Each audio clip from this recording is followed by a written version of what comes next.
March 15, 1943. Davis-Monthan Army Air Field, Arizona. The air in the operations room was thick with the scent of stale coffee, sweat, and the dry, metallic dust that blew in from the surrounding Sonoran desert. It was a smell Captain Jack Ace Miller had come to associate with bad news. He sat hunched over a flimsy wooden table, the harsh fluorescent lights overhead glinting off the silver pilot's wings pinned to his chest. Before him, a series of teletype reports, fresh from the wire, lay scattered like casualty lists from a forgotten battle. Which, in a way, they were. The clatter of the machine in the corner had finally ceased, leaving an unnerving silence punctuated only by the drone of a distant B-24 Liberator practicing landings. Ace ran a hand through his short-cropped hair, his eyes scanning the stark black and white numbers that spelled out a death sentence for so many young men. The latest statistics from the Pacific Theater were not just bad, they were catastrophic. A cold, hard figure leaped off the page, grabbing him by the throat. 63%. 63% of B-24 Liberator crews arriving in the Pacific were being shot down or destroyed within their first 5 missions. Not wounded, not captured. Gone. More than half the boys he was training, fresh-faced kids from Ohio farms and Brooklyn streets, would never come home. They were ghosts already, they just didn't know it yet. He picked up one of the after-action reports, the thin paper crinkling in his grip. His mind flashed back to the muddy airfields of Java, to the desperate, chaotic retreat from the Philippines. He had been there with the 19th Bombardment Group, one of the few to make it out when their B-17s were obliterated on the ground at Clark Field. He remembered the smell of burning aviation fuel, the sight of friends he'd shared a beer with the night before becoming columns of black smoke on the horizon. He'd seen firsthand what the reports were now confirming in cold, emotionless type. Time and again, the same tragic pattern played out. Green crews, barely out of standard flight training, going up against Japanese Zero pilots who had been honing their deadly craft for years, first in China, now across the entire Pacific. It wasn't a fair fight. It was a systematic, industrial-scale slaughter. The U.S. Army Air Forces were feeding their best and brightest into a meat grinder, and the machine was grinding them down faster than they could be replaced. But as Ace stared at the grim statistics, an idea began to form in his mind. It wasn't just an idea. It was a fire kindled by the ghosts of the 19th Bomb Group. It was a radical, dangerous, seemingly suicidal notion. When he finally presented it to his commanding officer, Colonel Robert Warren looked at him as if he'd gone completely mad, shell-shocked from his time in the Pacific. If you want to discover what this battle-hardened American pilot proposed, a plan so audacious it would forever change the way the United States trained its warriors for combat, write Davis-Monthan in the comments. Your engagement helps us share more forgotten histories like this one. To grasp the revolutionary nature of Ace Miller's proposal, you first need to understand the sterile, by-the-book world of bomber crew training in 1943. The USAF Standard Training Protocol, largely unchanged since 1940, was a creature of peacetime thinking. Pilots learned to fly in tight, beautiful formations. They practiced maintaining constant altitude, executing textbook bombing runs, and navigating their way back to a friendly base. Everything was controlled, everything predictable. The instructors flew in an orderly fashion. The exercises followed pre-approved scripts. Maneuvers were smooth, professional, and utterly divorced from the bloody reality of aerial combat. What the training manuals didn't teach was the sheer, heart-stopping chaos of a real fight. They didn't teach a young pilot how to react when a Mitsubishi Zero, a tiny silver predator, suddenly materialized out of the blinding glare of the sun at 400 miles per hour. The sun was always in their eyes.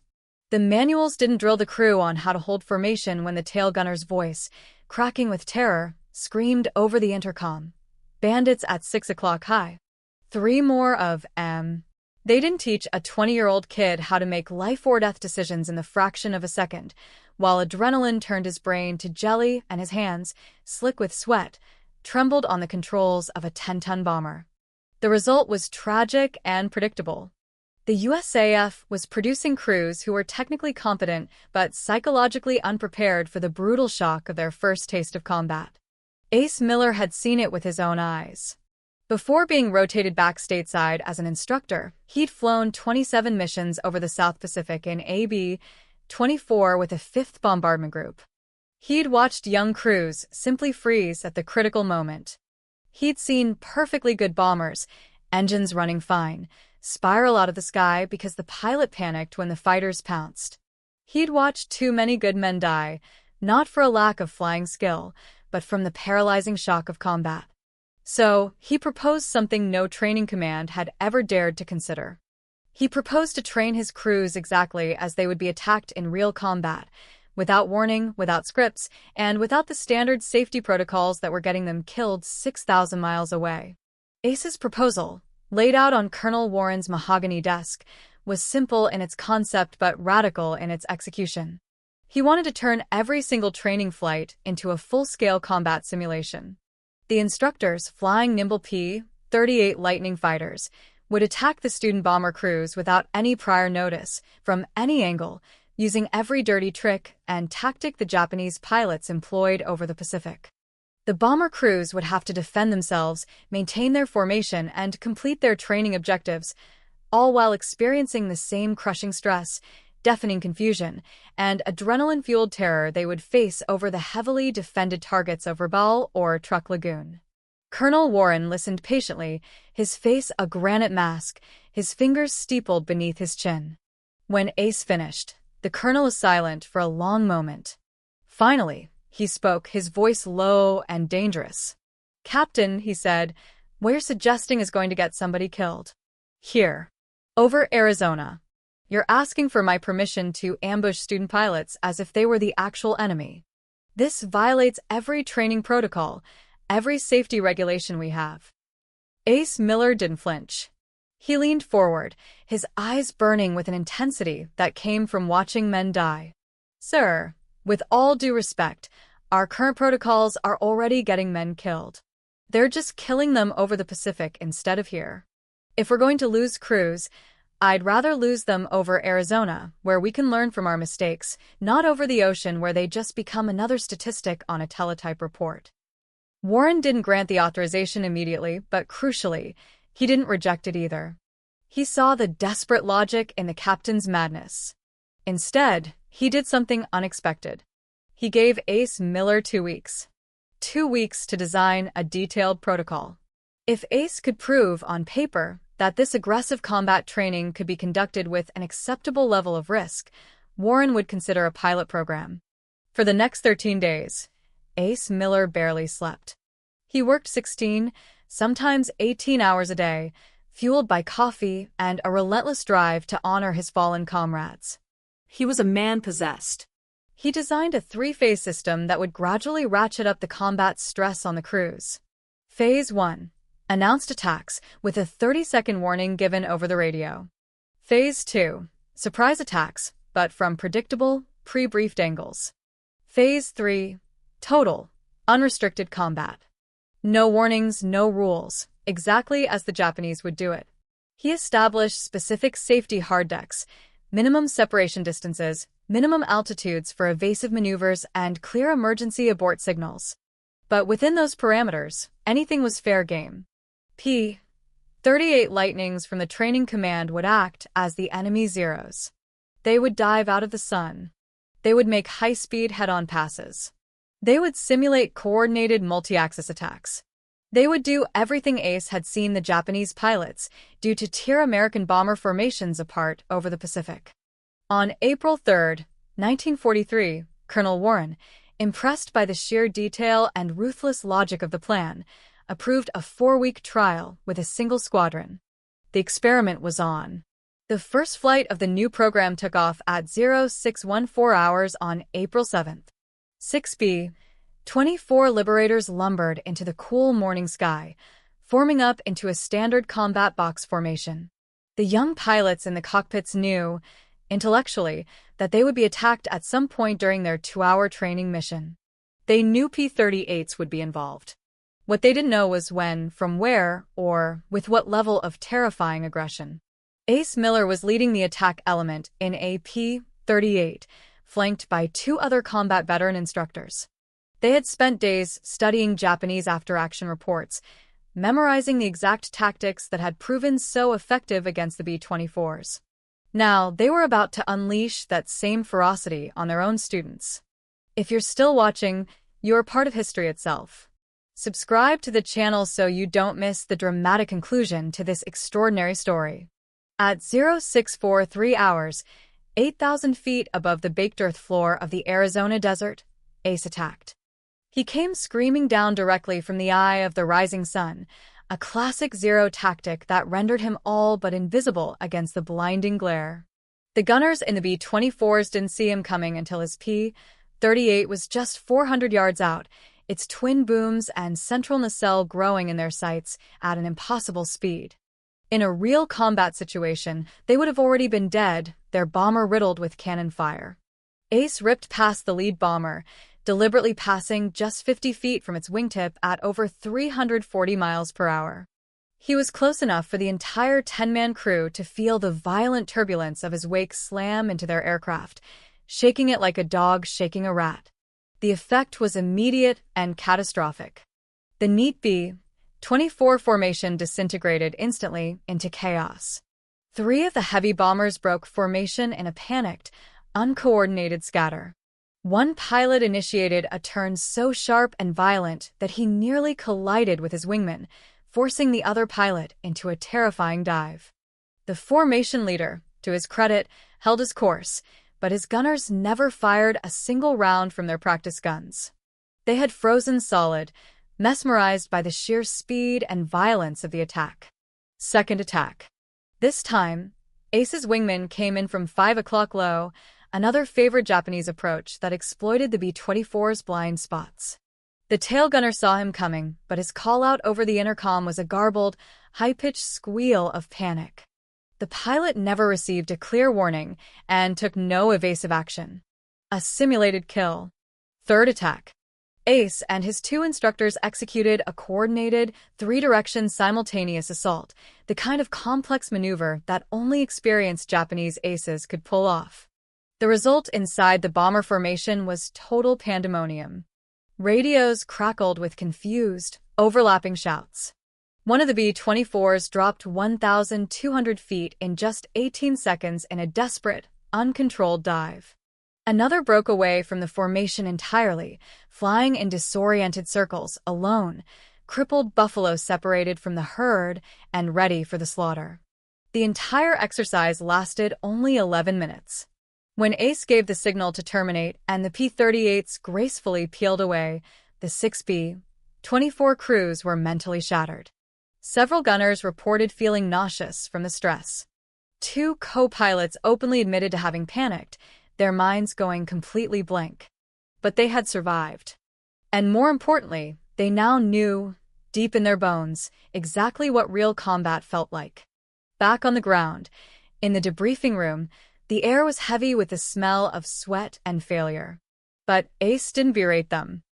He didn't just point out their mistakes, he explained precisely why they had occurred.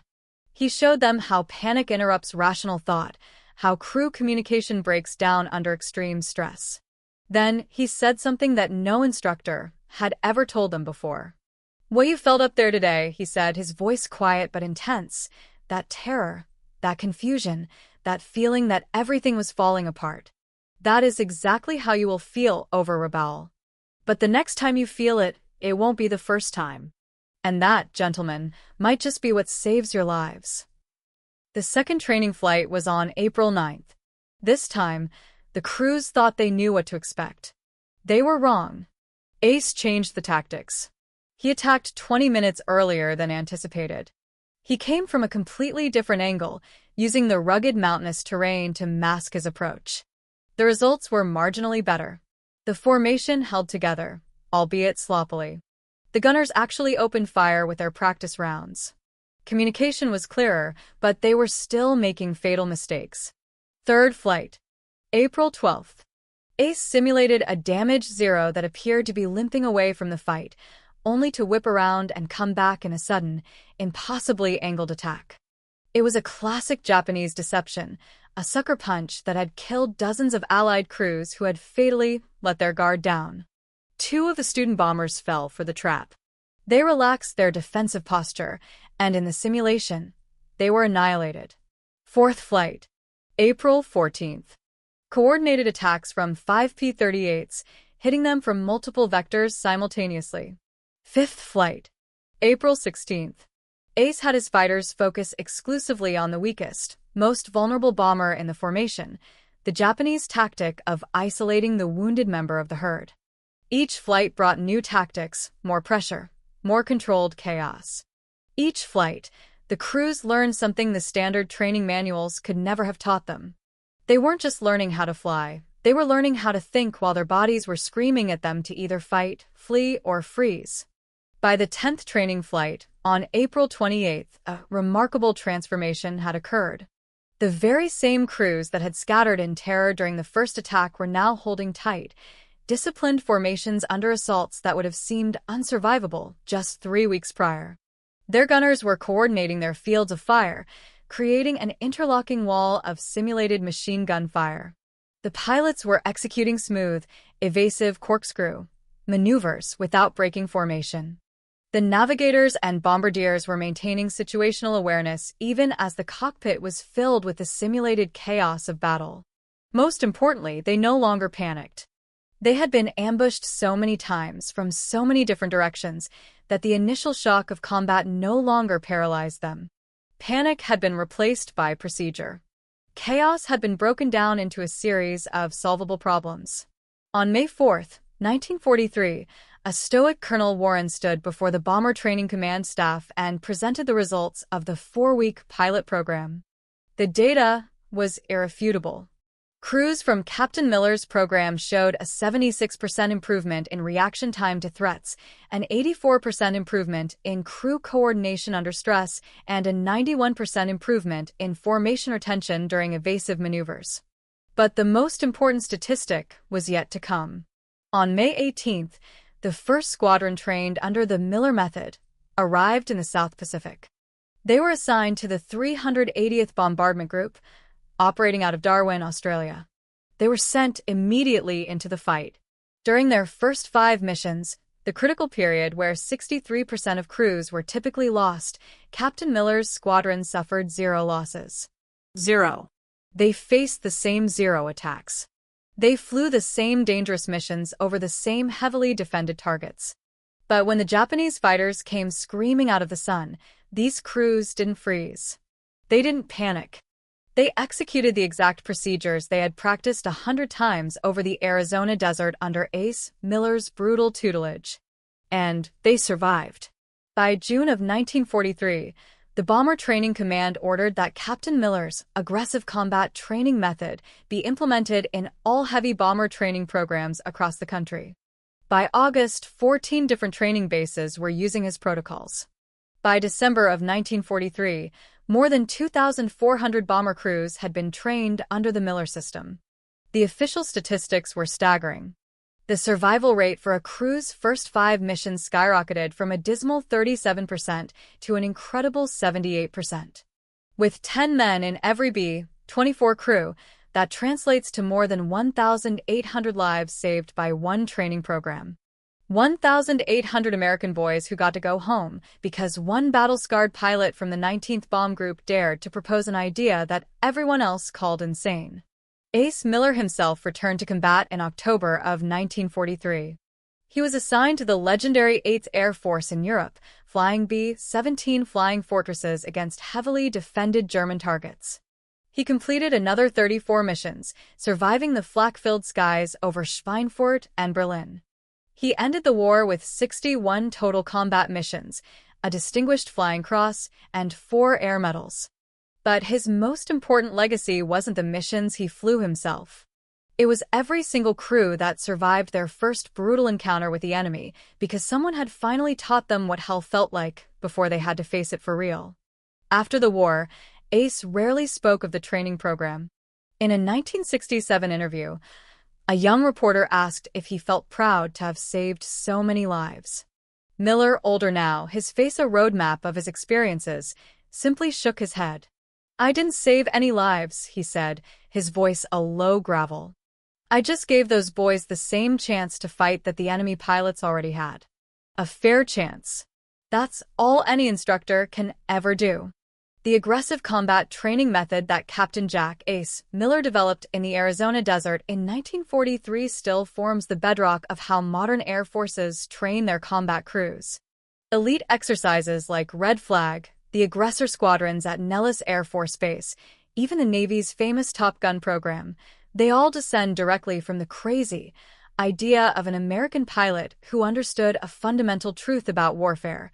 You can't prepare a man for hell by training him in paradise. You have to give him a taste of hell first. What do you think of this extraordinary story? Did you know the crucial role this American veteran played in changing the course of the air war? Leave us your comment and subscribe to the channel. Every week, we bring you verified, fascinating stories that change the course of history. Activate the notification